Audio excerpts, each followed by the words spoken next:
Good morning sir. Good morning. क्या हुआ आज बॉटनी में नेटवर्क गड़बड़ चल रहा था क्या? हाँ सर, क्लास नहीं हो पाई आज। हाँ, वो दूसरे भी ग्रुप्स में दिखाई दे रहा था, बार बार यही हो रहा था। तो बिल्कुल नहीं हो पाई क्या? नहीं सर, उनका नेटवर्क इशू हो रहा था सर की तरफ से सर। हाँ, वही कुछ। Morning sir.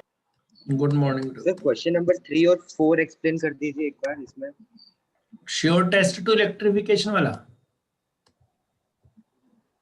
अरे सर, वो था ना एक स्पीयर्स वाला जिसमें 2 4 4 3 और 3 1 एक चार्ज अट्रैक्शन हो रहा है और 2 4 और 1 5 में एक रिपल्शन हो रहा है। क्वेश्चन ही, एक मिनट रुक जाओ, शेयर ये क्वेश्चन नंबर 4 सर, एक ये स्क्रीन पे ही है जो भी। आ गई स्क्रीन अभी?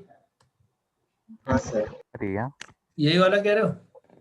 हाँ सर, ये वाला 4। फोर्थ वाले में जो अट्रैक्शन वाले पेयर में उनका तो कोई भरोसा नहीं है, हो सकता है कोई इसमें न्यूट्रल भी छुपा बैठा हो। लेकिन रिपल्शन वाले पेयर में तो पक्का है कि क्या होगा? चार्ज। रिपल्शन वाले तो चार्ज होंगे ही ना। Yes sir. इसका मतलब 2 चार्ज है, 3 चार्ज है, 4 चार्ज है, 5 चार्ज है। अब 1 वाला अगर मैंने कहा प्लस होता तो 2 वाला माइनस होता, 2 Yes, माइनस sir. होता तो 4 प्लस होता, 4 प्लस है तो 1 प्लस तो है ही जो माना है, तो यानी रिपेल करना चाहिए था। लेकिन ये अट्रैक्शन शो कर रहे हैं ना। Yes sir. इसका मतलब इनमें से कोई ना कोई एक क्या है? न्यूट्रल है। न्यूट्रल है। लेकिन 4 वाला न्यूट्रल हो नहीं सकता, 2 वाला हो नहीं सकता, क्योंकि ये कौन से पेयर में शामिल है? रिपल्शन वाले पेयर में शामिल होने के चलते ये न्यूट्रल हो नहीं सकते। ठीक है, तो कौन बचा? 1 और सर 1 4 और वाला 6 के बीच न्यूट्रल। में एक क्वेश्चन है, क्वेश्चन नंबर 5, वो भी नहीं आ रहा था शीट थोड़ा पर। जोर से बोलना, आवाज कम आ रही है इसमें। Sir question number 5। Question number 5 भी था सर, जो भी स्क्रीन पे नहीं है। अच्छा, क्या क्वेश्चन है? 2 मिनट सर।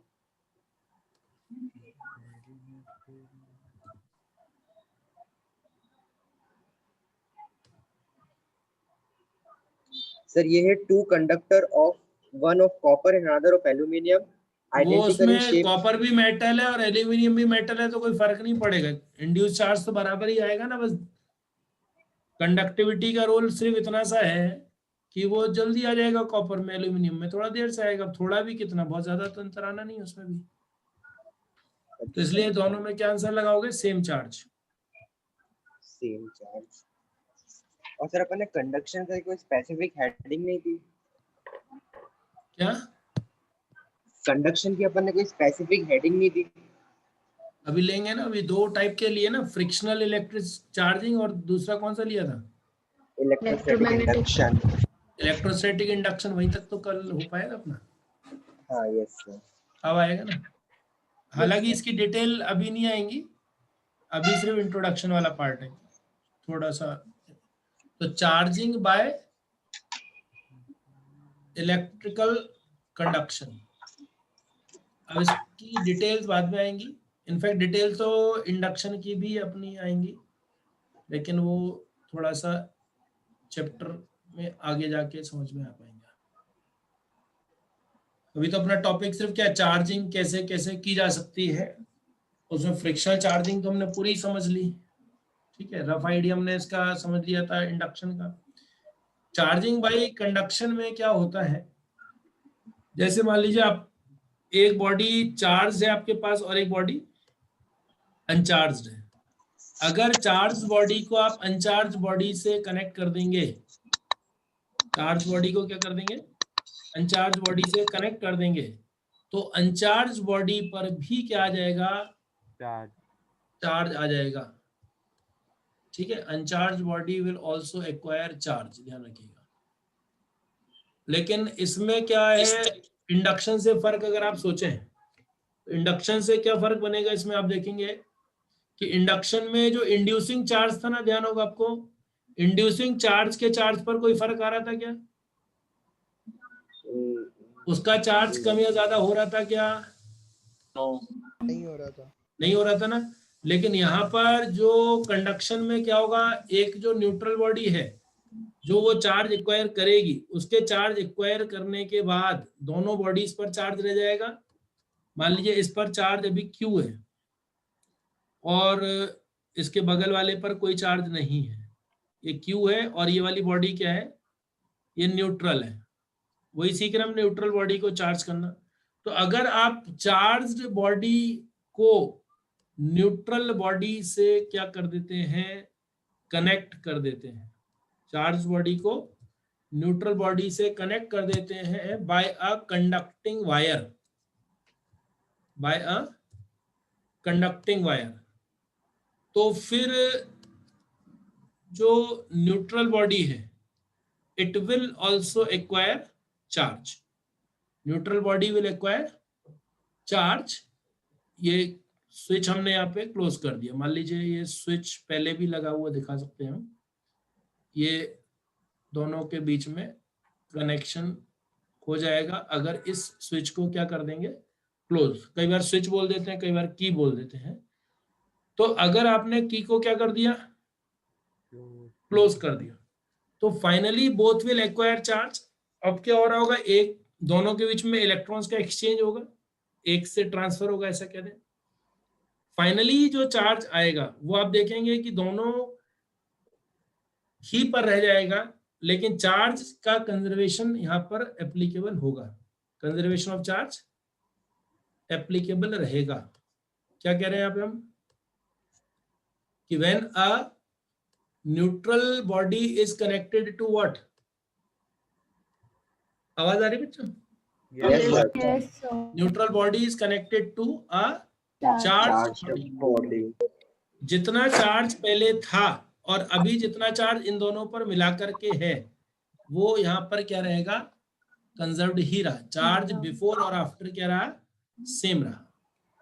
अब इसकी अपनी डिटेल है इस टॉपिक की, उस डिटेल पे हम जाएंगे बाद में भी, है ना। उसके लिए काफी कुछ चीजें समझना पड़ेंगी अपने को।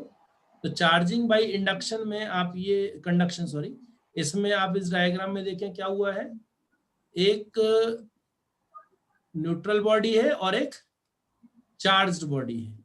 न्यूट्रल बॉडी को चार्ज्ड बॉडी से कनेक्ट किया हमने और हुआ क्या है कि जो चार्ज्ड बॉडी थी उसका चार्ज कुछ हिस्सा किस पर चला गया, न्यूट्रल बॉडी पे चला गया।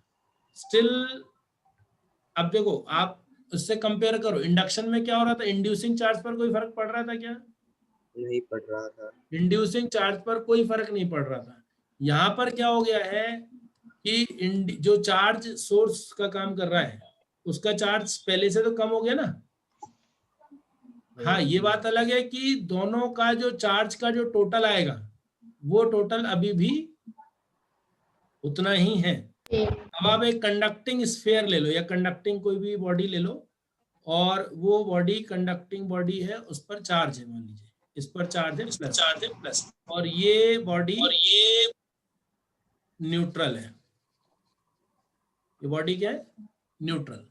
तो अब जब आप इस न्यूट्रल कंडक्टर को, न्यूट्रल कंडक्टर है और ये हो गया स्विच जो कि अभी हमने क्लोज नहीं किया हुआ है। अब हम क्या करेंगे, इस स्विच को क्लोज कर देंगे। एक मिनट, चार्ज उल्टा लिख दिया, ये वाले को अपन कर देते हैं चार्ज्ड और ये वाले को लिख देते हैं न्यूट्रल कंडक्टर। ठीक है, ये दूसरा पर्पस चल रहा है। देखिए क्या हो गया यहाँ पे, देखें जब आप की को क्लोज कर देते हो तो सारा चार्ज कहाँ चला गया, बाहर, और अंदर वाला क्या हो गया, न्यूट्रल। मतलब अगर आप एक कंडक्टिंग स्फीयर के अंदर क्या रख दे रहे हैं, चार्ज बॉडी को रख रहे हैं और दोनों को आपस में जोड़ दे रहे हैं, तो क्या होगा, सारा चार्ज कहाँ चला जाएगा, बाहर वाले पे चला जाएगा। Now why is this happening, ये सारी डिटेल्स बाद में आएंगी। ठीक है, अभी सिर्फ हमने क्या सीखा, चार्जिंग बाय कंडक्शन। जब आप किसी बॉडी को, कंडक्टर को आप कनेक्ट करते हैं दूसरे से, तो दोनों पर जो चार्ज रहता है और उसका सम वही रहेगा जो चार्ज पहले था।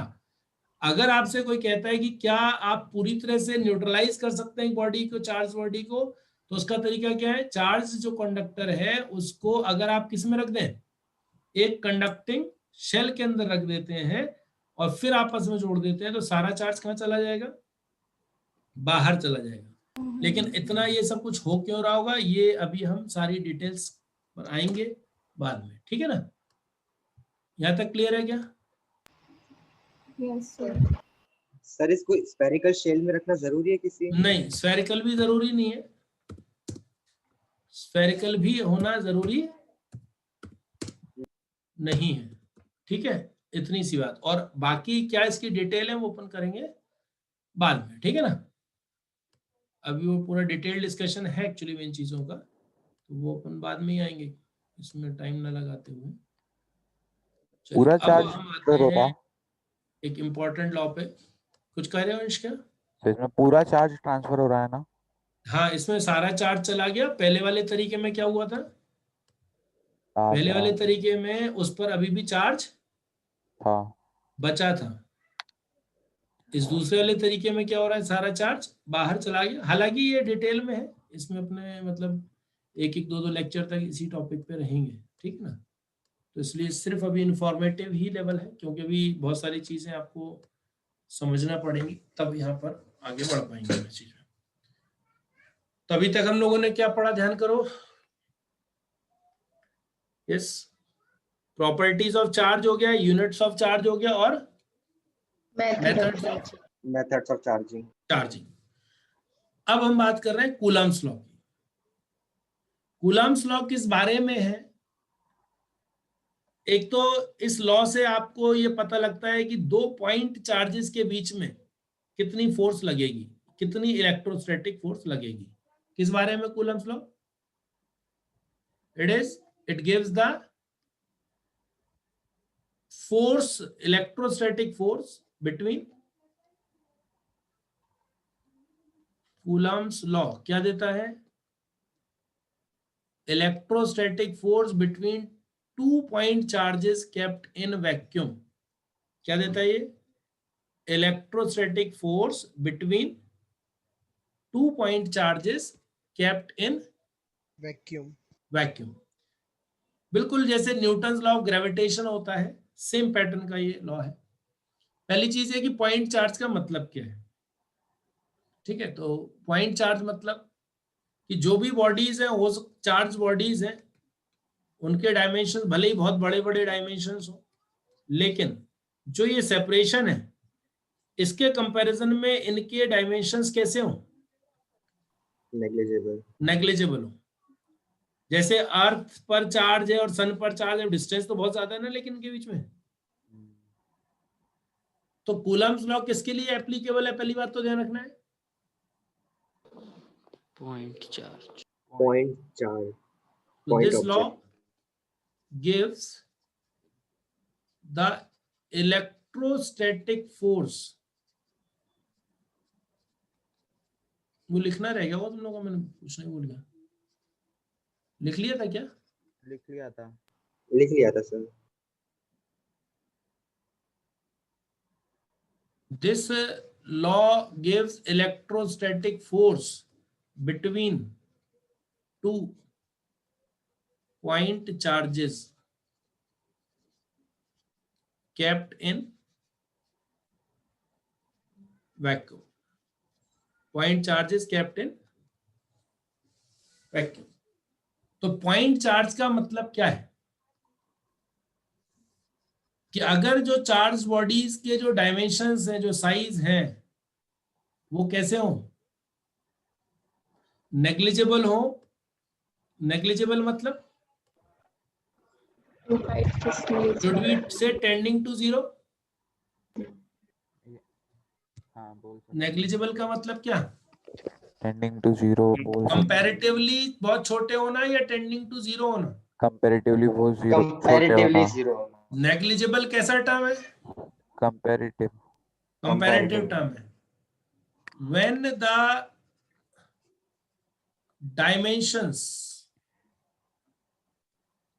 the dimensions of charged bodies are negligible in comparison to the separation between them.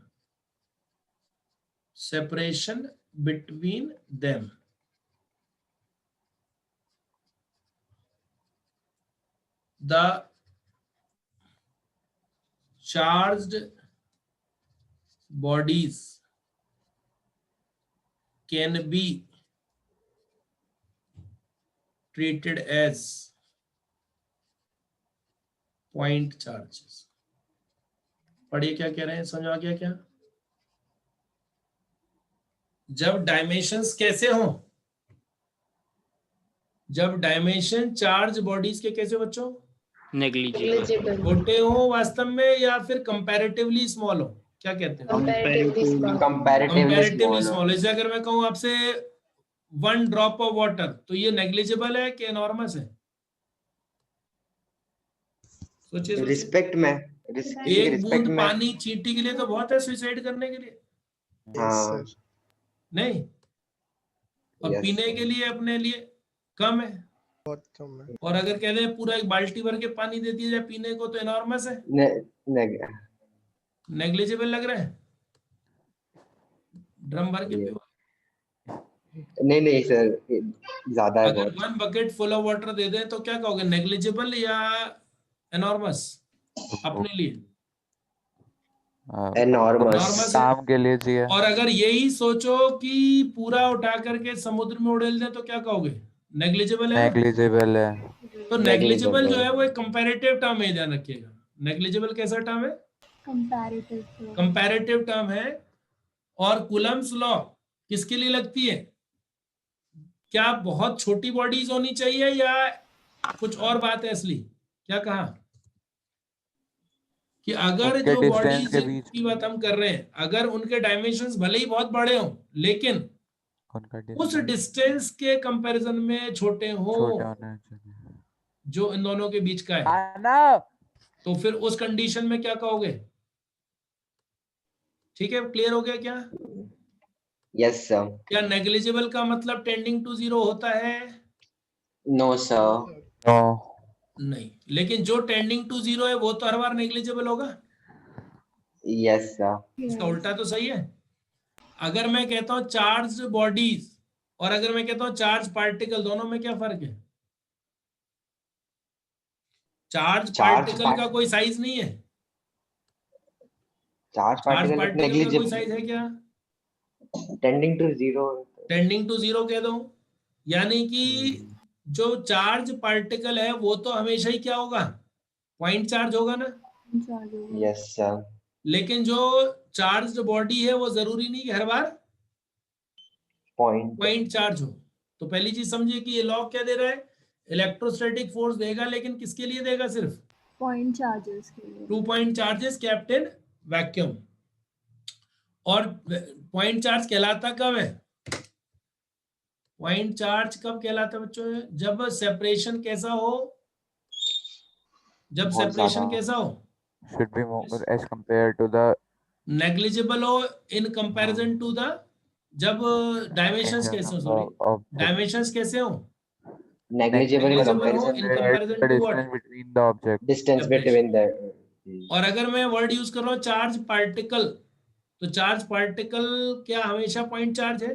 नहीं नहीं, वो हर बार है। चार्ज बॉडीज क्या हर बार चार्ज पार्टिकल है? No sir, they are not. लेकिन चार्ज पार्टिकल्स हमेशा पॉइंट चार्ज होंगे। Yes sir. क्लियर है वाली बात? यस तो सर। नेग्लिजिबल होता है वो टेंडिंग टू 0 होता है क्या? नहीं, जो नेग्लिजिबल है क्या वो No, टेंडिंग टू sir. 0 है? नहीं, नो सर। जो टेंडिंग टू 0 है वो तो नेग्लिजिबल है ही हर बार। हाँ, यस सर। यानी कि point charge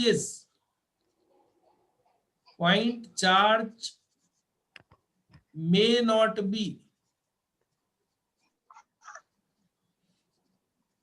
charge particle but a charge particle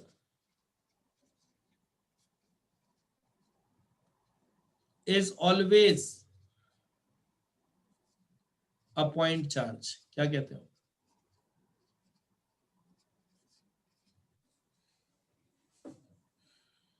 ये सब जानना इसलिए जरूरी बच्चों क्योंकि जिस लॉ को आप पढ़ने जा रहे हो वो है किसके लिए? फोर्स निकालने के लिए है। लेकिन फोर्स किसके बीच की निकाल सकती है? सिर्फ ये पॉइंट फोर्स सिर्फ निकाल सकती है पॉइंट चार्जेस के बीच की। अब आप पॉइंट चार्जेस के बजाय वो लगाने लग जाओ किसी और के लिए तो गड़बड़ होगी ना बार बार। तो इसलिए ये जानना जरूरी है कि जो लॉ है वो तो किसके लिए है? लॉ है वो किसके लिए है? Point charges. पॉइंट चार्ज के लिए। चार्जेस। और अगर मैं क्वेश्चन में चार्ज पार्टिकल दे रहा हूं तो कोई झंझट है ही नहीं। क्यों? क्योंकि चार्ज पार्टिकल हमेशा पॉइंट चार्ज है, लेकिन पॉइंट चार्ज हमेशा may charge not be particle है। a charge particle. बोलो ये समझ आ गया? Yes sir. जैसे मान लो मैंने कहा कि 2 पेन है, चार्ज पेन है। अब मैंने इनको पास पास में रखा हुआ है। अब मैं इनके बीच में कूलम्स लॉ लगाने लग जाऊं तो चलेगा क्या? नहीं। No sir. नहीं चल पाएगा। क्यों? क्योंकि उनके बीच का जो सेपरेशन है उसके कंपैरिजन में इनका साइज नेग्लिजिबल नहीं है ना। लेकिन अगर आपने एक पेन रख दिया, मान लो मून पे रख दिया, एक अर्थ पे रखा है, अब आप लगा सकते हो। पॉइंट समझ गए नहीं? ये वाली बात Yes, मैंने sir. सेम टू सेम आपको न्यूटन्स लॉ ऑफ ग्रेविटेशन में भी बताई हुई है। और भूल गए हो तो अब आप इसमें लगा लो, उल्टा सोचो। तो क्या कहा? लॉ किस बारे में है? Electrostatic force between 2 point charges kept in vacuum. Vacuum. लेकिन हमें पहले ये समझना होगा कि पॉइंट चार्ज का मतलब क्या है। पॉइंट चार्ज कब कहलाते हैं चार्ज बॉडीज? पॉइंट चार्ज कहलाने के लिए बहुत छोटी होनी चाहिए कि बहुत बड़ी होनी चाहिए? कि चाहे छोटी हो बड़ी उससे मतलब नहीं है, लेकिन जो सेपरेशन है उसके कंपैरिजन में कैसी हो? बहुत छोटी। तो बहुत छोटी सेपरेशन होनी के चाहिए। कंपैरिजन में उनका साइज नेग्लिजिबल होना चाहिए। तो अगर क्वेश्चन में पॉइंट चार्ज वर्ड यूज नहीं कर रहा, चार्ज पार्टिकल कह रहे हैं तो कोई झंझट ही नहीं है। क्यों? क्या कहा मैंने? चार्ज कि जो particle tending point to zero ही चार्ज होता है है वो भले ही हमेशा। चार्ज पार्टिकल ना हो, लेकिन चार्ज पार्टिकल हमेशा ही क्या होगा? Point charge. पॉइंट चार्ज होंगे। यानी कि जो लॉ कूलम्स लॉ है वो बनाई गई पॉइंट चार्ज के लिए, लेकिन जब मौका आएगा तो चार्ज पार्टिकल के लिए लगा दोगे ना। Yes sir. अब मान लो मैंने कह दिया ये बहुत बड़ा ऑब्जेक्ट है वो ऑब्जेक्ट, अब मैं कूलम्स लॉ लगाऊं इसमें तो नहीं लगेगा ना। क्यों? क्योंकि सेपरेशन के कंपैरिजन में इनके साइज नेग्लिजिबल नहीं है। लिख लो यहां तक। Coulomb's law, this law gives, अभी लॉ क्या है वो तो उस पे आएंगे हम लोग। This law gives the electrostatic force between 2 point charges kept in vacuum. लिख लिया सर। लिख लिया? सभी ने लिख लिया क्या? Yes sir. लिख लिया। बढ़ा दूं क्या आगे? Yes sir. अब है क्या ये लॉ देखते हैं। According to Coulomb's law,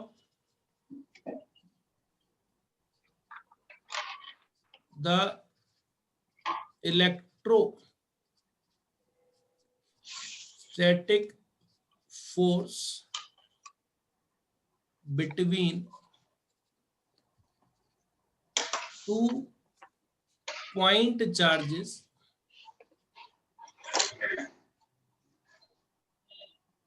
kept in a vacuum is directly proportional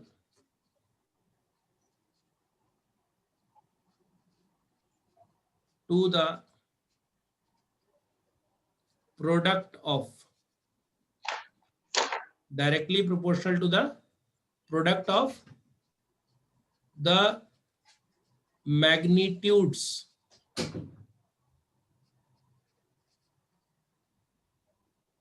of their charges and is inversely proportional to the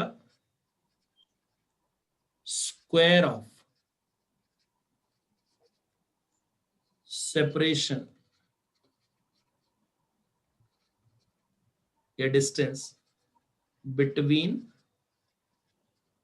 them, square of distance between them। और ये जो फोर्स है हमेशा ध्यान रखना है, this force always acts along the line joining the charges, along the line joining the charges। क्या कह रहे थे कि according to Coulomb's law the electrostatic force between कैसे charges, point charges, Point charges. Kept in vacuum, vacuum में भी रखा होना कंपलसरी है इस वाले आइडिया को समझने के लिए,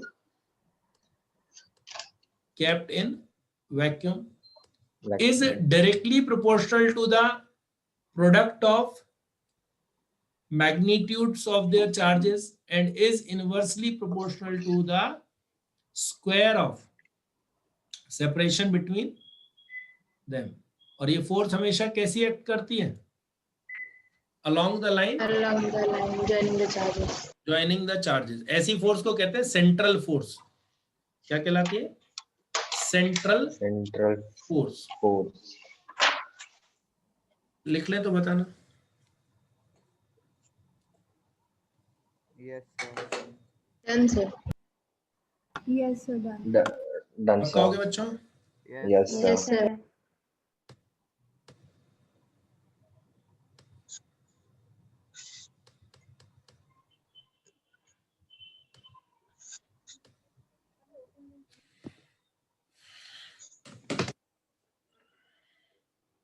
मान लीजिए एक चार्ज Q1 है,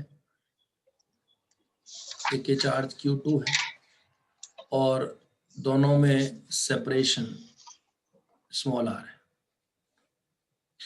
अब आप सोचिए फोर्स कैसी क्वांटिटी, स्केलर है कि वेक्टर, वेक्टर क्वांटिटी है। अब जब आप वेक्टर क्वांटिटी की बात कर रहे होंगे तो एक चीज सोचने लायक है, डायरेक्शन, फॉर्मूला कैसा होना चाहिए जिसमें मैग्नीट्यूड आए, डायरेक्शन आए, या दोनों आ जाए? दोनों आना चाहिए। दोनों आना चाहिए ना। यस। तो अभी हम क्या करते हैं, लेकिन अभी हमारे को इसमें डायरेक्शन में इतना झंझट तो होता नहीं क्योंकि अट्रैक्शन रिपल्शन से काम चल जाता है ना। तो हम वेक्टर फॉर्म में सिर्फ जब भी यूज करते हैं जब बिल्कुल वो आईजे के या उस फॉर्म में ही आ जाए या सामने वाला वेक्टर फॉर्म में ही पूछने लग जाए। तो हम कूलम्स लॉ को सिर्फ क्या करते हैं, पहले स्केलर फॉर्म में लिखेंगे, फिर बाद में वेक्टर फॉर्म में एक बार और सीखेंगे, ठीक है। तो Q1 Q2 चार्जेस है और R क्या है, सेपरेशन। तो कूलम्स लॉ के अकॉर्डिंग मैग्नीट्यूड क्या है, proportional to product of the charges, magnitudes of charges. अगर R क्या रखा जाए, कांस्टेंट, जब तक आप कांस्टेंट नहीं बताएंगे नहीं चलेगा ना।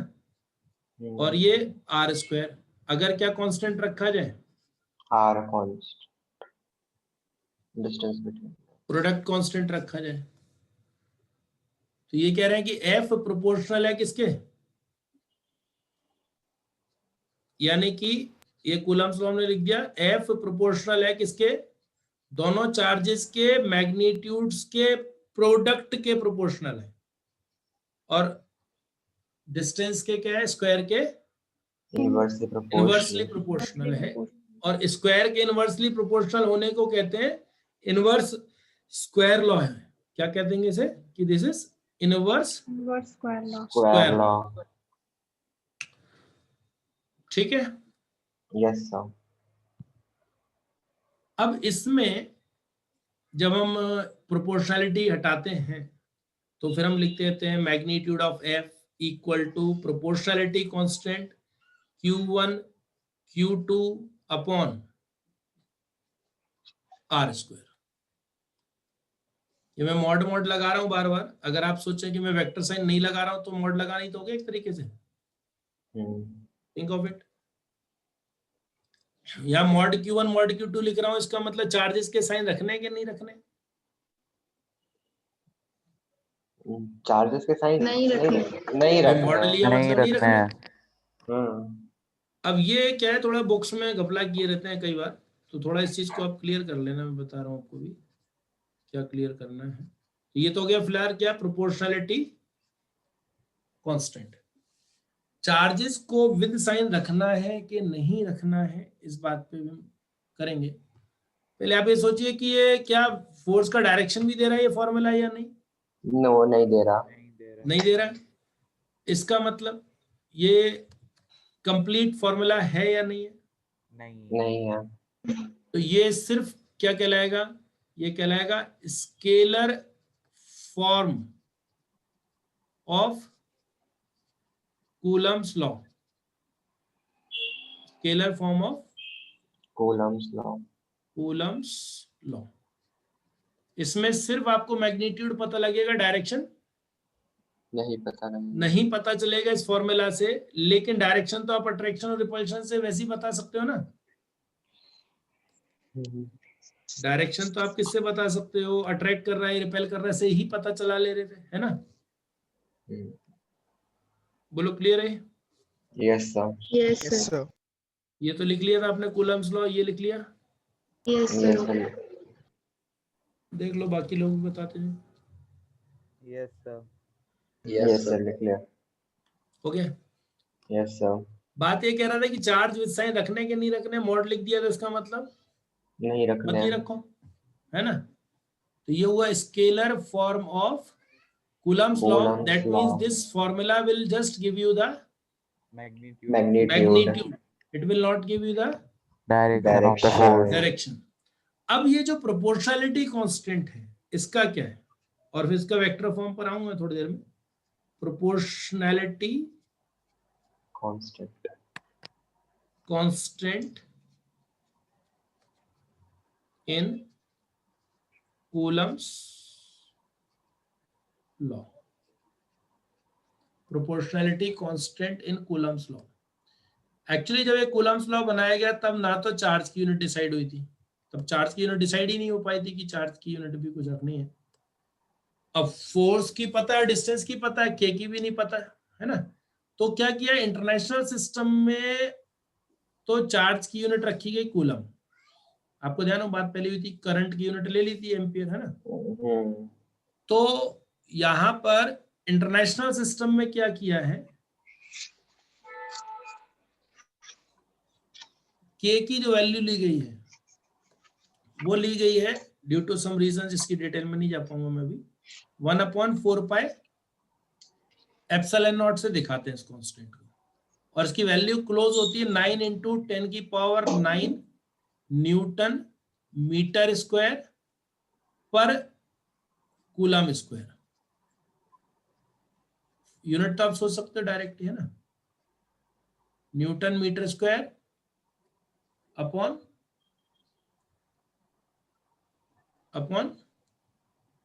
Coulomb square. Coulomb square. लेकिन अच्छा, ये जो एप्सिलॉन नॉट है इसका भी एक नाम याद रखना है अपने को, इसको कहा जाता है परमिटिविटी। अब ये सब क्यों लिया गया वो तो अलग डायरेक्शन का डिस्कशन है जो अपने सिलेबस में नहीं है दूर दूर तक, तो सिर्फ थोड़ा सा यहाँ पे आपको कॉम्प्रोमाइज करना पड़ेगा कि एप्सिलॉन को बस सिर्फ जान लीजिए क्या है, परमिटिविटी ऑफ फ्री स्पेस, या क्या कहो वैक्यूम। ठीक है, 1/4 पाई एप्सिलॉन से दिखाते हैं, इसमें एप्सिलॉन नॉट को क्या कहते हैं, permittivity of free space. CGS में क्या किया गया, सीजीएस में के की वैल्यू ली गई 1, और इसमें खास बात देखना इसकी यूनिट कुछ भी नहीं है, जबकि ऐसा नॉर्मली आपको हर जगह नहीं मिलेगा, लेकिन इसमें यूनिट नहीं है।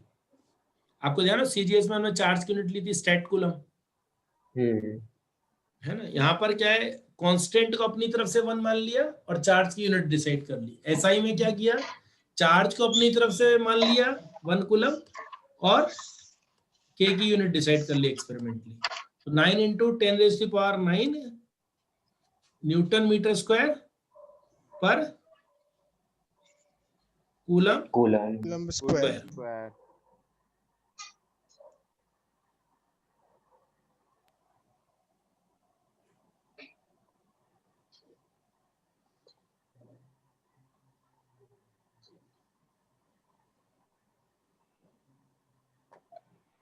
लिख लिया सर। हो गया बच्चों, done? Yes sir. Yes sir.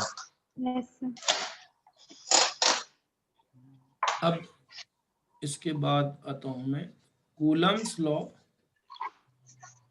इन वेक्टर फॉर्म। एक बार ये कंप्लीट हो जाएगा फिर हम इसके क्वेश्चंस पर आ जाएंगे, है ना। कंप्लीट मतलब वेक्टर फॉर्म यानी ऐसा फॉर्मूला जिसमें क्या है, डायरेक्शन भी है, मैग्नीट्यूड भी आ जाए, उसी को कहेंगे ना वेक्टर फॉर्म।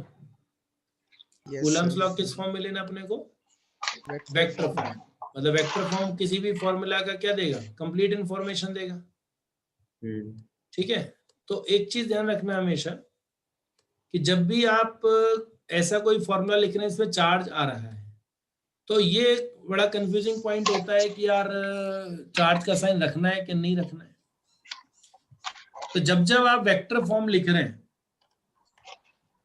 जैसे आप वेक्टर क्वांटिटी से डील कर रहे हैं और उसका स्केलर फॉर्म लिख रहे हैं, वेक्टर क्वांटिटी से डील कर रहे हैं और स्केलर फॉर्म लिख रहे हैं, वाली बात जो मैं बोल रहा हूँ बाद में भी एक बार और बताऊंगा, भी थोड़ा सा कम समझ में आएगी आपको, क्योंकि और क्वांटिटीज आप जब सुन लोगे सारी तब। लेकिन अभी थोड़ा सा याद रखने के पॉइंट ऑफ व्यू से क्या याद रखना है, जब आप किसी वेक्टर फॉर्म को किस में लिख रहे हो, स्केलर फॉर्म, तब चार्ज का साइन नहीं रखना है। आप एक ही चीज याद रख लो, चार्ज का साइन कब नहीं लिखना है, अब देखो ये वेक्टर फॉर्म में लिख रहे हो, इसमें लिखना पड़ेगा कि नहीं लिखना पड़ेगा, 100% लिखना पड़ेगा, इसमें लिखना पड़ेगा। देखिए, और आर कैप यूनिट वेक्टर को आप लिख सकते हो किस तरीके से, ध्यान करो, आई जे के वेक्टर को देखो, जब मैं यूनिट वेक्टर बोलता हूं तो आप हर बार आई जे के क्यों सोचते हो, वही गलती वहां भी कर रहे थे टेस्ट में। मैग्नीट्यूड अपॉन मैग्नीट्यूड को, वेक्टर को उसके मैग्नीट्यूड से डिवाइड कर देंगे तो क्या आ जाएगा, यूनिट वेक्टर आ जाएगा, यूनिट वेक्टर आ जाएगा। किसी वेक्टर को उसके मैग्नीट्यूड से डिवाइड कर देते हैं तो क्या आ जाता है, यूनिट वेक्टर आ जाता है। तो F = K Q1 Q2 upon R square R cap. अब ये क्या है, इनका मतलब समझना जरूरी है। R कैप क्या है, ये यूनिट वेक्टर है, इसका डायरेक्शन कहां से का होगा, 1 से 2 की तरफ या 2 से 1 की तरफ, किधर भी हो सकता है, किधर जो ज्यादा अट्रैक्ट करेगा नहीं, ज्यादा कौन अट्रैक्ट करेगा, ये तो बात अपनी हो ही गई, कोई ज्यादा नहीं लगा पाएगा, बराबर लगाएंगे। बराबर, मतलब किसका एक्सेलरेशन ज्यादा रहेगा। नहीं, एक्सेलरेशन का तो कोई रोल ही नहीं है यहाँ पे। Directed from the source towards target, ये अपने समझने के लिए, सोर्स टुवर्ड्स टारगेट मतलब अगर आपका टारगेट है चार्ज नंबर 2 पे फोर्स पता करना, मान लो चार्ज नंबर 2 पे, तो टारगेट कौन हो गया, 2 और सोर्स कौन हो गया, 1। और अगर आपको चार्ज 1 पर पता करना है तो 1 टारगेट हो गया, 1 टारगेट हो गया और 2 सोर्स। आगे समझ फंडा क्या है, आसानी yes, से sir. कि R का डायरेक्शन हमेशा क्या होगा, R है directed from source towards target. जैसे मान लो मुझे पता करना है फोर्स, इलेक्ट्रोस्टैटिक फोर्स पता करना है ऑन Q2 बाय Q1 पता करना है, तो मेरे लिए अब टारगेट कौन है, Q2 बाय Q2 टारगेट है, Q2 टारगेट है और Q1 क्या है, सोर्स हो गया। तो मैं एरो बनाऊंगा किस तरफ डायरेक्टेड? Q2 की तरफ डायरेक्टेड। Q2 की तरफ डायरेक्टेड, यानी कि मैं यहाँ पर जो एरो ले रहा हूँ वो पोजीशन हो गई किसकी? 2 की विद रिस्पेक्ट टू 1। अगर मेरे को इलेक्ट्रोस्टैटिक फोर्स पता करना है किस पर? 2 पर पता करना है 1 के कारण, तो मुझे कौन सा वाला लेना पड़ेगा? Q2 2 की का तरफ पोजीशन डायरेक्ट वेक्टर लेना पड़ेगा किसके रिस्पेक्ट में? 1 के रिस्पेक्ट में। 1 के रिस्पेक्ट में, राइट। और अगर मेरे को पता करना हो, मान लीजिए क्या, इलेक्ट्रोस्टैटिक फोर्स पता करनी है किस पर? Q1 पे। 1 पर, 1 पर बाय 2। तो फिर मैं यहाँ जो एरो लूंगा वो कहां से कहां बनाऊंगा? 2 से 1 की तरफ। 2 से 1 की तरफ, यानी पोजीशन होगी किसकी? 1 की 1 की विद रिस्पेक्ट टू 2, यानी कि फोर्स ऑन 2 बाय 1। ये जरूरी है कि मैं 2 1 लिखूं, तो इसका मतलब यही हो सकता है मैं 1 2 लिख दूं, लेकिन मीनिंग क्या डिस्क्राइब कर रहा हूं वो देखना चाहिए अपने को, है ना। तो ये क्या पढ़ रहे हैं हम लोग? Force on 2 by 1। तो देखो K Q1 Q2 upon R21 cube R21।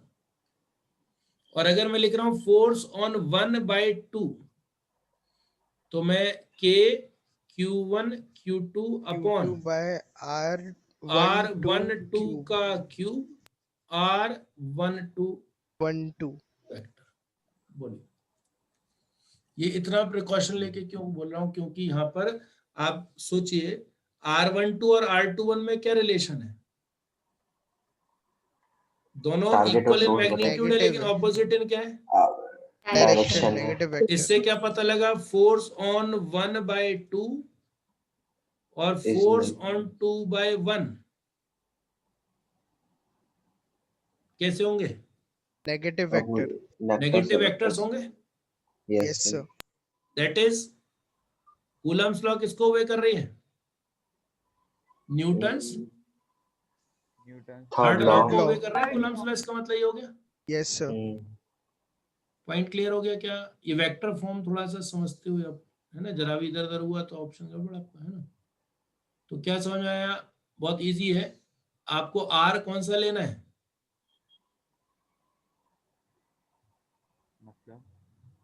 Are force किसका से लेते हैं? टारगेट के साइड। टारगेट का लेते हैं, बस इतना याद Source के रखोगे तो respect। सोर्स के रिस्पेक्ट में, है ना। हाँ। बोलो क्लियर सर है? अपन ने जो अपॉन में जो R21 का क्यूब लिखा है उसका क्या मतलब है? वो डिस्टेंस का क्यूब कर दिया ना। ऊपर मैं वेक्टर ले रहा हूँ, या तो मैं उसका यूनिट वेक्टर लूँ नीचे ऊपर, हाँ या तो मैं क्या लूँ, यूनिट वेक्टर लिखूं। यूनिट में। वो भी हाँ। लिख सकता हूँ नीचे। अगर मैं ऊपर यूनिट वेक्टर लिखता हूँ तो फिर मैं नीचे क्या लिखूंगा? R लिखूंगा। square R square. समझ आ गया तरीका? यस कहाँ तक लिख लिया था? यस हो ये गया। हो गया था? पूरा हो गया पूरा ही लिख लिया। ये भी लिख लिया बच्चों? Yes yes sir. सर। बाकी लोग यस सर। सभी का हो गया? यस सर लिख लिया। अब क्या इसमें चार्जेस विद साइन रखने चाहिए या नहीं? इसमें रखने चाहिए। इसमें रखना चार्जेस है विद साइन वेक्टर रखने फॉर्म। चाहिए। और चार्ज जब विद साइन रखेंगे तो फोर्स विद साइन आ जाएगी ना, प्लस या माइनस। यस। मान लो Q1 और Q2 का प्रोडक्ट माइनस में आ रहा हो, तो F21 का डायरेक्शन R21 के ऑपोजिट आ जाएगा। अगर ये प्रोडक्ट माइनस में आया तो इसका मतलब F21 का डायरेक्शन कौन सा होगा? R21 का ऑपोजिट, यानी अट्रैक्शन का फोर्स। हाँ। Yes sir. हालांकि हाँ। इतनी मेहनत अपने को करने की जरूरत इसलिए नहीं पड़ेगी क्योंकि यहाँ पर जो फोर्स का डायरेक्शन तो वैसे ही पता चल जाता ना। ध्यान करो, यहाँ फोर्स का डायरेक्शन तो डायरेक्ट अट्रैक्शन रिपल्शन से आप क्वालिटेटिवली वैसे ही निकाल लेते हो। तो रही बात डायरेक्शन निकालने की, तो आपको जरूरत नहीं पड़ने वाली इस फॉर्मूला की। लेकिन अगर मान लीजिए क्वेश्चन कुछ इस तरह का हो कि आपको जवाब ही उसमें देना है यूनिट वेक्टर्स के टर्म्स में, तो फिर देखना एक एग्जांपल।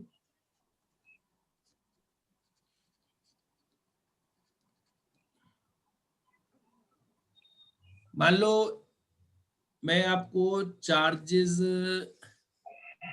के बीच का सेपरेशन ना दूं, लेकिन ये मान लो चार्ज Q2 है और ये मान लो चार्ज Q1 है, और मैं आपको इन चार्जेस के पोजीशन वेक्टर्स दे दूं, मतलब ओरिजिन से ये कितनी दूर रखे ये तो दिया हो मैंने, लेकिन इनका आपस में डिस्टेंस नहीं दिया। नहीं दिया। तो अब यही क्वेश्चन थोड़ा सा मेहनत करने वाला बन जाएगा आपको। अब मान लो मेरे को पता करना है इलेक्ट्रोस्टैटिक फोर्स ऑन 1/2 पता करना है, ऑन Q1/Q2 पता करना है। तो मेरे को किसका पोजीशन चाहिए? फोर्स ऑन Q1 का चाहिए आपको, 1 का। भाई अपने को चाहिए position of 1 with respect to 2। अब ये position of 1 with respect to 2 कैसे आएगा? R12 आएगा, R1 में से R2 माइनस करके आएगा, ध्यान करो। Yes sir. ठीक है, R1 minus R2। Triangle law सोचो। Yes sir. तो यानी कि अब क्या लिखूंगा मैं result? Force on 1/2 equal to K Q1 Q2 upon R1 minus R2 के मैग्नीट्यूड का क्यूब, और ब्रैकेट में यहां क्या जाएगा? R1 minus R2। समझ आया कुछ? क्या कि हमेशा अपने को क्या ध्यान रखना है? वेक्टर्स का भी ध्यान रखना, भले ही वो 100 में से एक ही क्वेश्चन दिखाई दे जाए आपको। फॉर्मूला अपना काम इसी से चलता रहेगा, KQ1 Q2 अपॉन R² से, लेकिन इन केस अगर वेक्टर की बात हो रही है तो ये एक्सप्रेशन हो जाता है। और जैसे अगर मान लीजिए अभी ये वाला सिचुएशन, इसमें मैंने 1 और 2 की पोजीशन नहीं दी, 1 और 2 की पोजीशन दी, सॉरी सेपरेशन नहीं दिया, तो ऐसी कंडीशन में आप देख रहे हैं क्या हो रहा है? ऐसी कंडीशन में अपने को क्या यूज करना पड़ा? ट्राइंगल लॉ यूज करना पड़ा ना। 1 की पोजीशन निकाली 2 के रिस्पेक्ट। ठीक है, ये तो वही एक बेसिक थ्योरी, जबकि चार्जेस कैसे रखे हुए हैं? वैक्यूम में रखे हैं। ठीक है, अब बारी आती है थोड़े से क्वेश्चंस कर लिए जाए, है ना।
चलिए क्वेश्चंस करते हैं। ये शीट है ये आपके पास, ये वाली?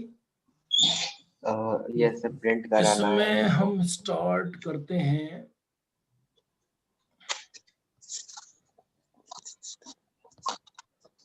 फर्स्ट वाला तुम बाद में लेता हूं, तेरे सेकंड क्वेश्चन से शुरू कर देते हैं।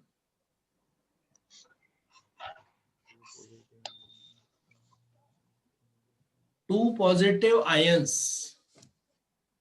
each carrying a charge Q are separated by distance D। दो चार्जेस है, इस पर भी वैल्यू Q है और इसकी भी वैल्यू Q है। सेपरेशन कितना दिया है? D. अब फोर्स ऑफ रिपल्शन दोनों पर कितनी लग रही है? F लग रही है। F. तो ये कहते हैं कि कितने इलेक्ट्रॉन्स मिस हो रहे होंगे आयन से। आप पहले तो फॉर्मूला बनाओ, कूलम्स लॉ का क्या बनेगा? F equals to Q square upon D square हो जाएगा ये। इक्वल है। अब किसी पर भी जो चार्ज होता है, ध्यान करो, Q इक्वल टू आयन पे कैसे चार्ज आया होगा? इलेक्ट्रॉन लूज किए होंगे N, तो Ne आया होगा। तो what they are asking is for N। हो जाएगा? Yes sir. सीधा सीधा ही क्वेश्चन है। Ne क्या है इसमें? Ne चार्ज हो गया ना, ये सिखाया था क्वांटाइजेशन ऑफ चार्ज है ना, हाँ हाँ कि किसी पर भी चार्ज कितना होगा। Ne हाँ क्या भूल गए? आ गया सर। ये हो गया चीज। कौन सा ऑप्शन लगा दोगे? सी ऑप्शन नहीं, C या D D? Option, D D D. D? Sir ये वाला बोलो। फॉर्मूला कैसे बना बोला बता दीजिए। ये कूलम्स लॉ लगाया था मैंने। फॉर्मूला कोई से बनाया क्या? कूलम्स लॉ ही तो है ये। के की वैल्यू डाली और सीधा कूलम्स लॉ कैसे बना, वो तो एक्सपेरिमेंटल रिजल्ट है। हाँ अब क्या बचा इसमें? वैल्यूज ही तो रखी मैंने। हाँ यस आ गया। Q को Ne रख दिया, तो समझ आ गया। यस पॉजिटिव आयन कैसे बना होगा? कोई इलेक्ट्रॉन लूज करके बना होगा लूज ना। करा होगा उसने। लूज अगर करा N होगा। इलेक्ट्रॉन्स लूज करे तो चार्ज कितना आ गया? Square. ठीक है। Yes Yes.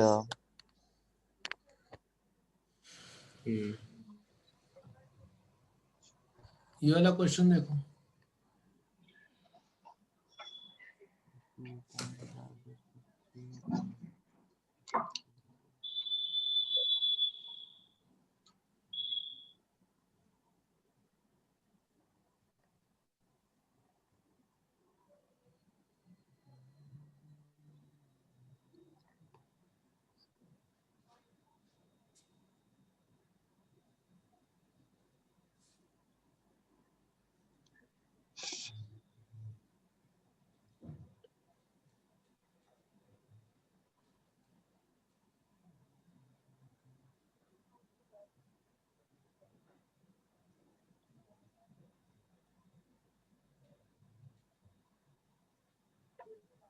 फोर्थ ऑप्शन आ रहा है।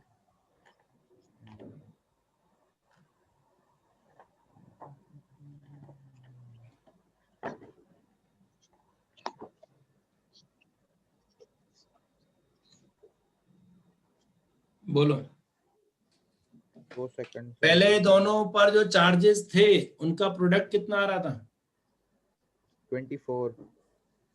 और अभी क्या किया? -5 दोनों को दे दिया। 3 वाले को -5 दिया तो कितना हो गया?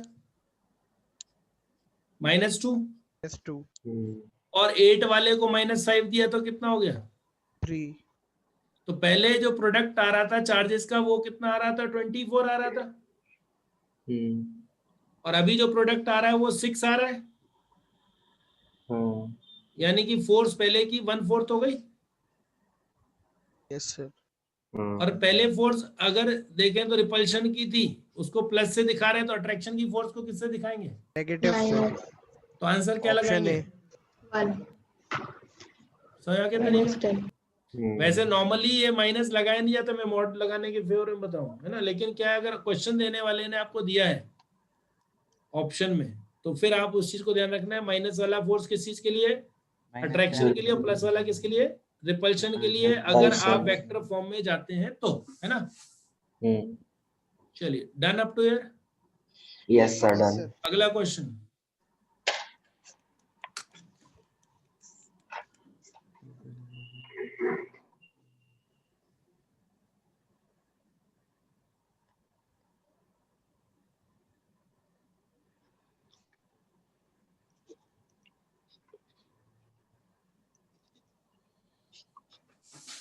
पहले सेपरेशन कितना था? 0.06 मीटर। और अभी दोनों को खिसका दिया कितनी दूर? 0.01 मीटर। तो नया सेपरेशन क्या हो गया? 0.09 है, 0.04 हो गया ना। Each charge is moved by 0.01। पहले सेपरेशन कितना था?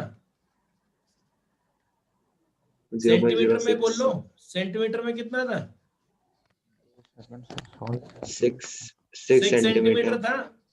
यस अभी सर। कितना हो गया? 4 सेंटीमीटर हो गया। हाँ। अब क्या लगाओगे? F inversely proportional to R square. R Second square. option. Yes sir. R1 कितना था? 6, R2 कितना है? 4, 3/2, यानी F2 क्या हो गया? F1 इंटू 9 अपॉन, इसको भी रिड्यूस कर लो, 9/4, यानी कि कौन सा ऑप्शन? Second. F1 कितना था? 5, 45/4, कौन सा ऑप्शन? Second option 11.25 meter. 11.25. ठीक है, यस सर 45.4 आ गया। और ट्राई करो। 45/4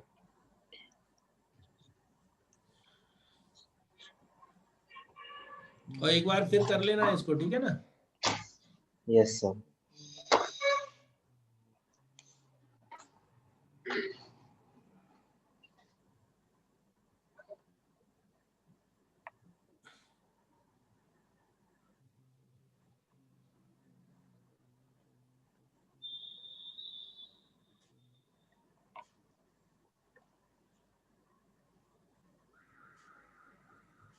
तो नेक्स्ट वाला करना है। सीक्वेंस में करते जाओ।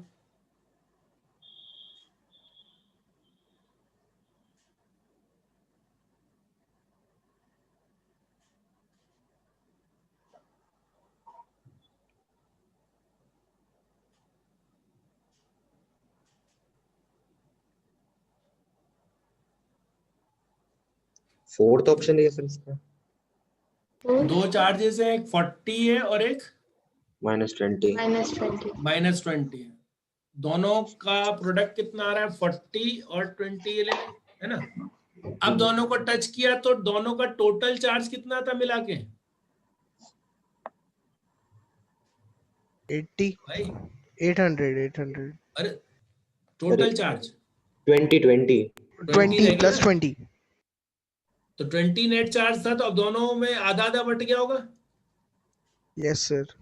ये मानते हुए कि बॉडीज आइडेंटिकल है, ठीक है, ऐसे क्वेश्चन में। यानी अब दोनों पे 10 और 10 है, तो प्रोडक्ट अब कितना हो गया? 100। 100, पहले कितना था? 800, और अभी कितना है? 100. फोर्स 8 is किसके to 1. प्रोपोर्शनल है? प्रोडक्ट के प्रोपोर्शनल है ना। तो इनिशियल और फाइनल फोर्सेस का रेशियो क्या लगाओगे? 1:8। 8:1। 8 is ये to 1. करेक्शन कर लेना, 81 लिखा हुआ है ना। सर ये 8:, केस, ये वाला कैसे आया है समझ में नहीं आया। क्या? तो ये क्वेश्चन वापस समझा दो एक बार। पढ़ ले बेटा एक बार तो ज्यादा अच्छा रहेगा। मुझे लग नहीं रहा क्वेश्चन रीड कर रहा हूँ। क्वेश्चन अगर आप रीड करोगे, सीधे सीधे ही कर रहे हो तो अपन पढ़ो पहले इसको, क्या कह रहे हैं देखो। कितना कितना चार्ज है? 40 और 20। क्या कहा था कूलम्स लॉ में? फोर्स किसके प्रोपोर्शनल है? Multi square. Product of Q1 Q2। Product of charges कितना दिख रहा है तुम्हें अभी? 800 दिख रहा है। 800। अब बाद में दोनों को टच किया तो टोटल चार्ज कितना है इनके पास मिला के? 20 नेट। 20 है। ये समझ आ रहा है कि नहीं आ रहा अंश? हाँ आ गया। दोनों को आधा आधा बांट दो तो 10-10 हो गया। प्रोडक्ट कितना हो गया 10 और 10 का? 100। तो पहले जो चार्जेस का प्रोडक्ट था वो 800 था, और अभी नया प्रोडक्ट कितना है? 100 है। और फोर्स किसके प्रोपोर्शनल है? प्रोडक्ट के प्रोपोर्शनल है ना। Yes sir. तो 800 का 100 रेशियो यही आ जाएगा ना, 8:1। यस 8:1। ये करेक्शन कर लेना, मिसप्रिंट एक छोटा सा इसमें, है ना। Yes sir. 8:1 है, ठीक है। Yes sir. अगला ट्राई यस करो। सर। एक ही फॉर्मूला हो तो कूलम्स लॉ इस पे क्वेश्चन करते हैं ना, और क्या। और ये बिल्कुल वैसे ही जैसे वो न्यूटन लॉ ऑफ ग्रेविटेशन के क्वेश्चन कर रहे थे, और उससे कोई फर्क नहीं, ये ना भी किया हो वो ना किया हो, है ना। पहले तो अपन उसको बाद में करने की सोच रहे थे, ध्यान करो।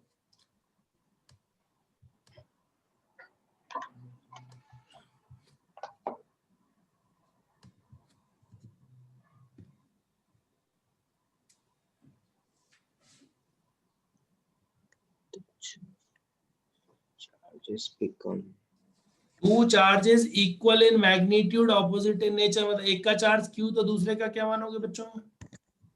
Minus Q. Minus Q minus Q। इन दोनों के बीच में लगने वाला फोर्स F है। अगर 75% चार्ज किसी एक का, इसका 75% मतलब कितना? 0.3/4Q।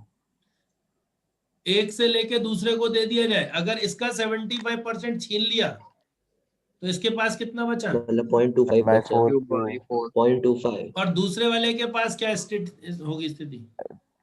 7/4Q। सोच के जवाब दो। एडिटिव प्रॉपर्टी है। 3Q/2.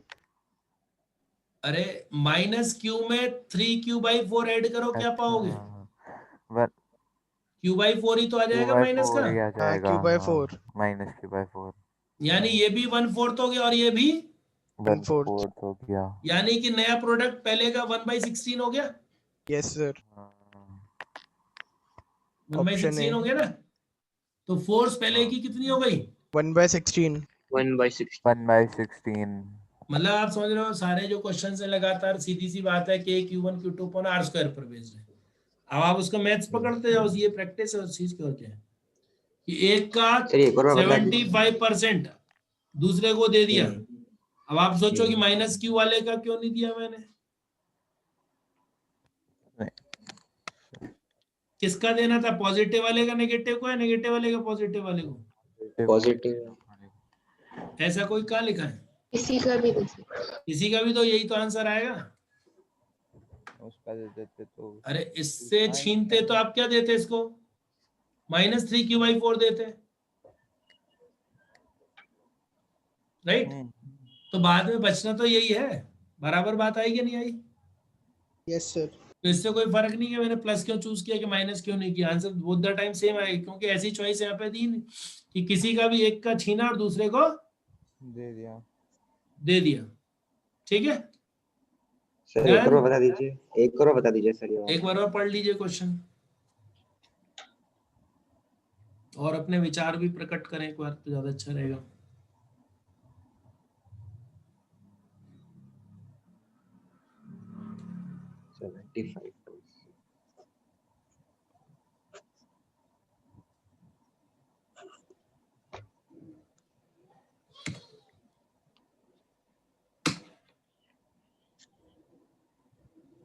सर अगर 3/4 अपन किसी से ले रहे तो किसी और को देना भी पड़ेगा ना? हाँ वही तो दे रहे हैं। ट्रांसफर्ड का मतलब क्या है? हम नहीं ले रहे, हमने एक का छीना और दूसरे को दिया। तो सर मतलब अगर Q1 में से अपन सब्ट्रैक्ट करते हैं 3/4 तो ऐड करना सब्ट्रैक्ट पड़ेगा ना? नहीं है, देखो Q था, इस पे -Q था, ठीक है। इसका 75% निकाला तो कितना हो गया? 3/4Q। और इसके पास 75% आ गया उसका, यानी कितना आ गया? 3Q/4 आ गया। ये कितना हुआ? Q/4 ही हो गया है तो। -Q/4। आप कहोगे नहीं हम तो इससे लेंगे, यानी कि इतना। तो Q में -3Q/4 ऐड करोगे विद साइन तो क्या पाओगे? Q/4 ही आएगा। राइट। और इसमें से 3Q/4 निकाला, ये 75%, तो ये ठीक है। हाँ। So what is happening? अपने को यहाँ कंफ्यूजन कहाँ हो जाता है कि एक से लिया और दूसरे को दिया तो दूसरे का बढ़ना चाहिए, बट व्हाई वी फॉरगेट कि चार्ज को ऐड करना है विद साइन। ठीक है। Yes sir. अगला question, second option. Second option. ध्यान आ रहा है? कुछ पहले कुछ मैथ्स बताया था इस टाइप का, लिखवाया था शायद, कि अगर दो नंबर्स का, यहाँ पे नोट कर लेना, दो नंबर्स का सम क्या हो? कांस्टेंट हो, तो प्रोडक्ट अगर अपने को क्या लाना है? Maximum. मैक्सिमम लाना है। फॉर मैक्सिमम प्रोडक्ट M और N क्या होने चाहिए? Equal. Equal to each other and equal to half of this sum, ठीक है। Yes, sir. तो अगर यहाँ पर हम देखें कि चार्ज Q को दो टुकड़ों में तोड़ा, Q1 और Q2, अब फोर्स तो प्रोपोर्शनल है प्रोडक्ट के, Q1 प्लस Q2 कितना है, Q। तो Q1 और Q2 का सम तो है फिक्स, तो प्रोडक्ट मैक्सिमम कब आएगा, जब दोनों एक दूसरे के बराबर बराबर, यानी टोटल के आधे आधे आधे होंगे। अब फोर्स मैक्सिमम होने की कंडीशन हो गई ना। तो सिंपल सा मैथ्स याद रखिए क्या, कि अगर दो नंबर्स का सम क्या हो, अगर दो नंबर्स का सम क्या हो, कांस्टेंट, तो प्रोडक्ट मैक्सिमम कब आएगा, जब उसका आधा। मैक्सिमम प्रोडक्ट तब आएगा जब m और n आपस में बराबर हो, यानी कि उस वैल्यू के आधे। टेक एन एग्जांपल, जैसे मान लो दो नंबर से उनका सम जो है वो 16 है। अब आपने कहा मान लो एक नंबर 2 है तो दूसरा 14 है मान लो, तो प्रोडक्ट कितना आ गया, 20। मान लो आपने कहा एक नंबर 3 है दूसरा 13 आया, तो प्रोडक्ट कितना आ गया। ऐसे कर करके जब आप ट्राई करोगे तो 8 into 8 करोगे तो 64 आ रहा है ना। यस। आप इन दोनों नंबर्स का जो वैल्यू है, अगर 8 और 8 लेते हो तो 64 आया। आप कोई सा भी ट्राई कर लो, 64 से कम आंसर आएगा हर बार। 64 से हर बार आंसर क्या आएगा, मान लो आपने 12 और 4 ले रहे हैं तो पॉइंट्स हो रहे हैं, तो हर बार आंसर 64 से कम आएगा, कम ही आएगा। तो अगर आपको दो नंबर्स का सम, ये नोट कर लेना मैथ्स, कि अगर दो नंबर्स का सम क्या हो, कांस्टेंट हो, तो उनका प्रोडक्ट सबसे ज्यादा कब आता है, जब उनकी वैल्यू बराबर वो दोनों बराबर हो।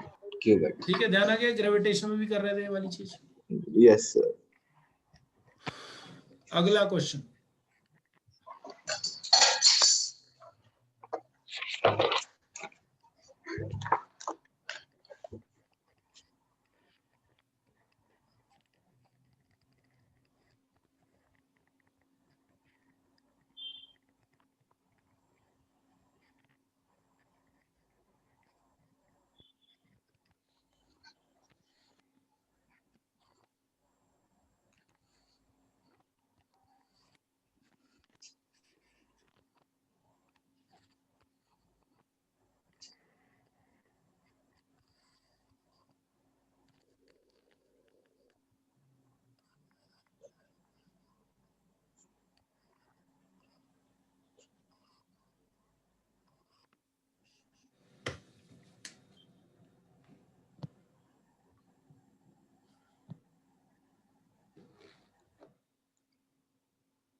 A option. एक मिनट, इसमें कुछ गड़बड़ है। एक मिनट, इसमें एक लाइन F by 2 आ रहा है। नहीं, वो एक मिनट, क्वेश्चन में एक लाइन गायब हुई है, मॉडिफाई हो गई, कर देते हैं। इसमें तो दो स्फेरिकल कंडक्टर है, B and C equal charge, पहली third spherical conductor B button charge brought in contact with B N.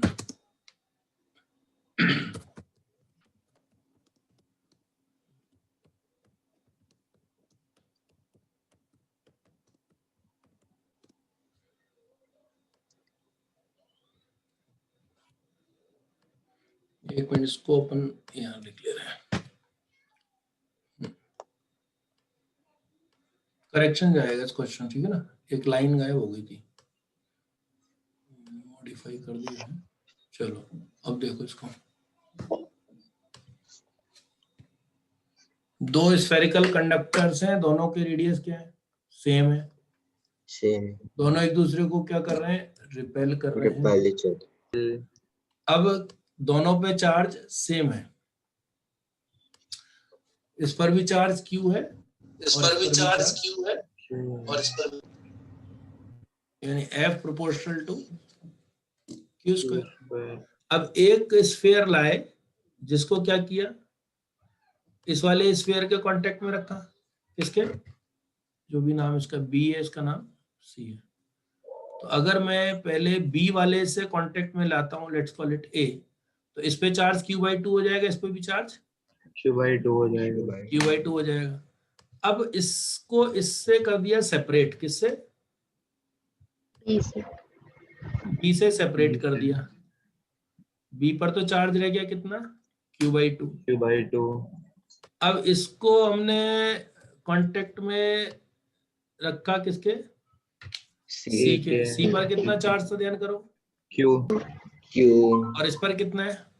q/2 जोड़ो तो कितना हो गया? 3q/2, इसका आधा करो, 3q/4 ये हो गया। अब नई सिचुएशन ये हो गई है, बी पर कितना चार्ज है? q/2 और इस पर 3q/4। और डिस्टेंस तो वही मान लेंगे जो है ना। तो क्या कहते हैं? Option D. F proportional to क्या हो जाएगा? q/2 इंटू 3q/4 यानी प्रोपोर्शन, ये कितना हो गया? 3q²/8 हो गया ना। Yes sir. प्रोडक्ट पहले q² था और अभी कितना है? कितने टाइम्स हो गया? 3/8। 3/8 नई फोर्स 3f/8।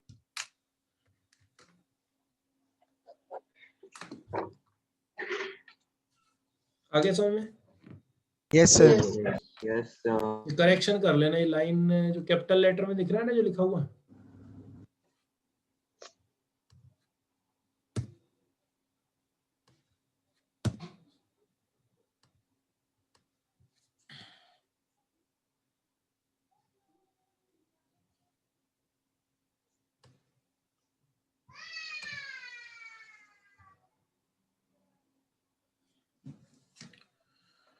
बोलो हो गया क्लियर? Yes sir. अब बाकी ये भी आप लोग ट्राई करना, 2-4 जो अगर हैं इसमें, ठीक है ना। एंड कर देते हैं। ये 1-2 लोग का बीच में गायब हो जाते हैं क्वेश्चन करते करते। चलो ये लगा लेना शीट वापस बच्चों, ठीक है। Yes sir. यस